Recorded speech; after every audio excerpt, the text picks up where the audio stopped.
ટોપ સ્ટોક્સની વિગત જાણીએ. સહયોગી આરતી અને તૃપ્તિ આપણી સાથે જોડાઈ ગયા છે. આપ બંનેને ગુડ મોર્નિંગ. અને આરતી, શરૂઆત કરી કયા સ્ટોક ફોકસમાં રહેશે આજે? જે ઘણા બધા કાઉન્ટર છે. શરૂઆત લ્યુપિન સાથે કરીએ તો અહીંયા જે રીતે પરિણામો આવતા દેખાયા છે, નંબર્સ સારા નંબર્સ છે, પણ અનુમાન કરતાં થોડા નંબર્સ જે છે તે આપણને નબળા આવતા દેખાયા છે. વાત કરી લઈએ નફાના ફ્રન્ટ પર, જો 39.5% નફો કંપનીનો વધ્યો છે, 855 કરોડની આસપાસ પહોંચ્યો છે. સામે આવકમાં 11% વધારો જોવા મળતો દેખાયો છે, 5767 કરોડની આસપાસ આવક પહોંચી છે વધીને. એબિટાના ફ્રન્ટ પર પણ 31% કંપનીના એબિટા વધ્યા છે. અને માર્જિનની વાત કરી લઈએ તો જે 20% પર હતા ત્યાંથી માર્જિન સુધરી 23.5% પર આવતા દેખાયા છે. તો સારા નંબર છે દરેક ફ્રન્ટ પર. લ્યુપિનના કાઉન્ટર પર એક ફોકસ રાખવાનું રહેશે. નેક્સ્ટ કાઉન્ટર વોડાફોન આઈડિયાનું છે. અહીંયા ખાસ કરીને પોઝિટિવિટી આજે જોવા મળી શકે છે, કારણ કે કંપનીની જે ખોટ હતી 7,175 કરોડની, એની સામે ખાસ કરીને આ ખોટ ઘટી 6,609 કરોડની આસપાસ પહોંચતી દેખાય છે QOQ બેઝિસ પર. સામે આવકની વાત કરી લઈએ તો 1.7%નો વધારો આવકના ફ્રન્ટ પર જોવા મળતો દેખાયો છે. 11,117 કરોડની આસપાસ આવક વધીને પહોંચતી દેખાઈ રહી છે. એબિટાના ફ્રન્ટ પર પણ નંબર સારા છે, 3.6% એબિટા ખાસ કરીને વધ્યા છે કંપનીના. અને માર્જિનની વાત કરી લઈએ તો જે 41.6% પર હતા ત્યાંથી 42.4% પર સુધરીને માર્જિન આવતા દેખાયા છે. સાથે જ જે એવરેજ રેવન્યુ પર યુઝર આરપુની વાત કરી લઈએ તો 166 હતા ત્યાંથી વધી 173 કરોડની આસપાસ આપણને પહોંચતા દેખાયા છે. તો ખાસ એક નજર રાખવાની રહેશે વોડાફોન આઈડિયા માટે. આમ તો નંબર સારા છે, પણ હજી પણ કંપની જે છે તે 6,609 કરોડની ખોટમાં છે. તો એક નજર ખાસ કરીને રાખવાની રહેશે વોડાફોન આઈડિયા માટે.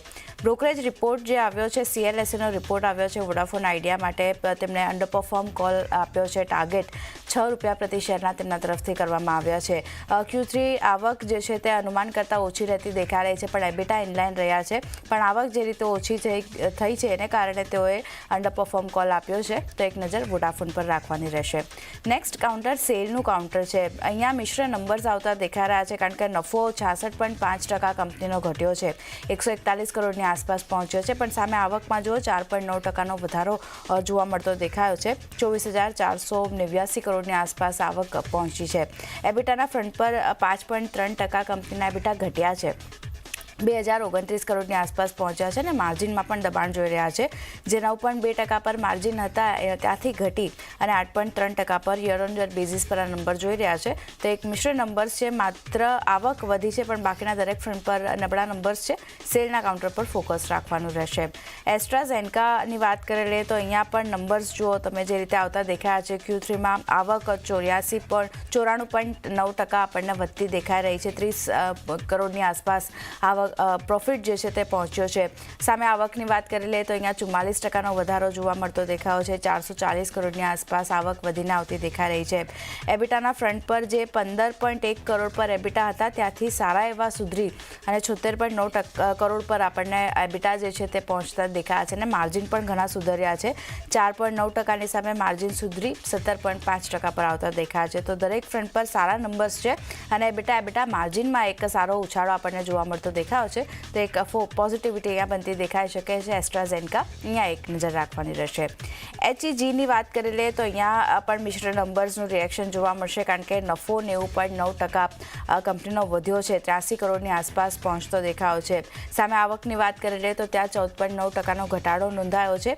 એબિટાના ફ્રન્ટ પર જુઓ 7.7% કંપનીના એબિટા ઘટ્યા છે અને ઘટીને 79 કરોડની આસપાસ પહોંચતા દેખાયા છે. જ્યારે માર્જિનની વાત કરી લઈએ તો તે 15.4% પર હતા ત્યાંથી સુધરી 16.7% પર આવતા દેખાયા છે. યર ઓન યર બેઝિસ પર આ નંબર છે. HEG અહીંયા એક ફોકસ રાખવાનું રહેશે. માર્જિન સુધર્યા છે અને પ્રોફિટ એક વધ્યો છે, એને કારણે એક ફોકસ રાખવાનું રહેશે. માર્ક્સન્સ ફાર્મા નેક્સ્ટ કાઉન્ટરની વાત કરી લઈએ તો અહીંયા પણ દરેક ફ્રન્ટ પર સારા નંબર્સ આવતા દેખાયા છે. માત્ર માર્જિન થોડા ઘણા ચિંતા બતાવી રહ્યું છે. અહીંયા નફાની વાત કરી લઈએ તો 25.7% નફો કંપનીનો વધ્યો છે. સામે આવકમાં જુઓ 16.3%નો વધારો જોવા મળતો દેખાયો છે, 681 કરોડની આસપાસ આવક વધીને પહોંચી છે.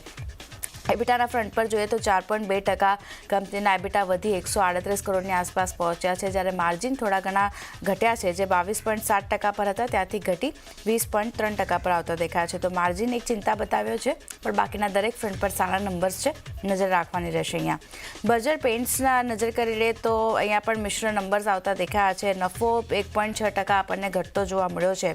સામે આવકની વાત કરી લઈએ તો 3.2%નો વધારો આવકના ફ્રન્ટ પર છે. 2,975 કરોડની આસપાસ આવક વધીને પહોંચતી દેખાઈ રહી છે.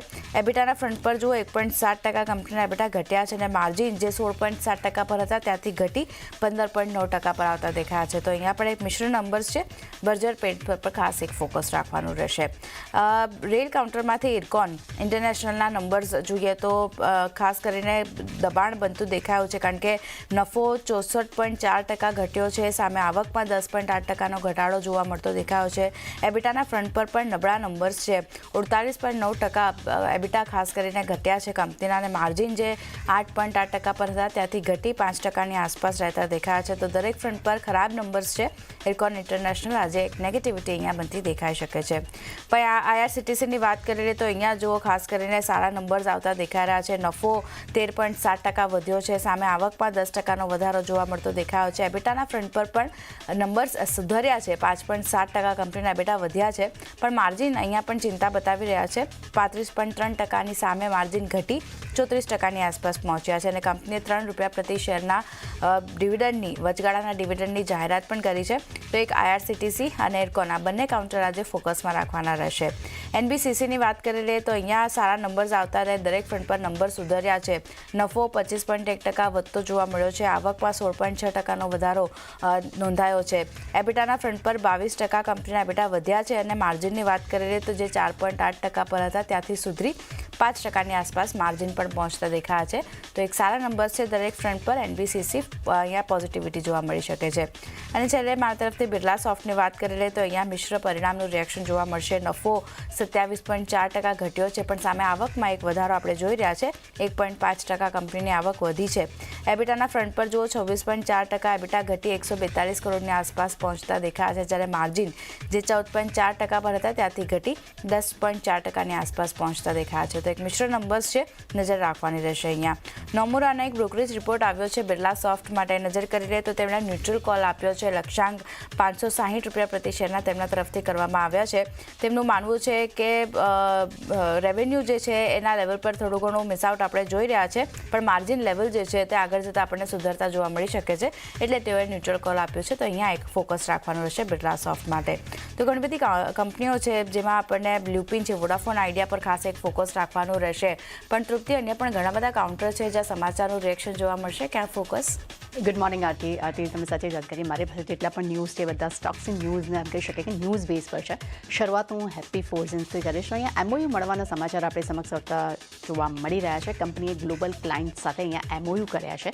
તેમને પાવર જનરેશન એપ્લિકેશન્સ માટે અહીંયા તેમને એમઓયુ કરતા આપણને જોવા મળ્યા છે, અને કંપની જે ખાસ કરીને મશીન્સ કમ્પોનન્ટ છે તેને સપ્લાય કરશે.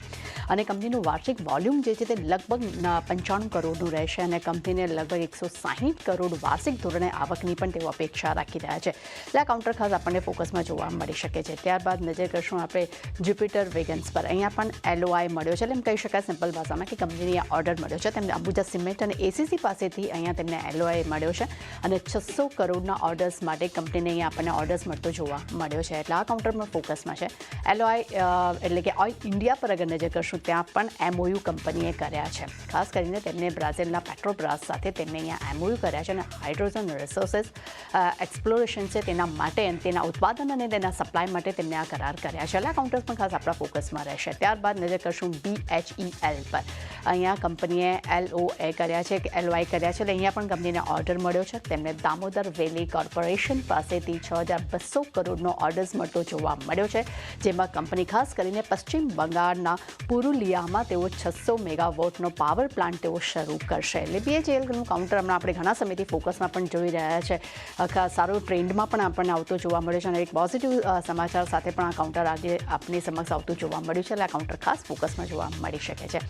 ત્યારબાદ નજર કરશું BEML પર. અહીંયા કરાર કરવાના સમાચાર છે. કંપનીએ STX એન્જિન ફોર્સ સાથે તેમને સ્ટ્રેટેજિક કરાર કર્યા છે, જેમાં ખાસ કરીને એડવાન્સ ડિફેન્સ અને મરીન એન્જિનિયર સોલ્યુશન્સ છે તેમના માટે અહીંયા કરાર કર્યા છે. એટલે આ કાઉન્ટર પર ખાસ ફોકસમાં જોવા મળી શકે છે. TVS મોટર પર નજર કરીએ. અહીંયા MOU કરવાના સમાચાર છે. કંપનીએ કર્ણાટક સરકાર સાથે અહીંયા તેમને MOU કર્યા છે અને આ MOU બાદ કંપની 5 વર્ષ સુધી કર્ણાટકમાં લગભગ 2000 કરોડ સુધીનું રોકાણ પણ કરશે.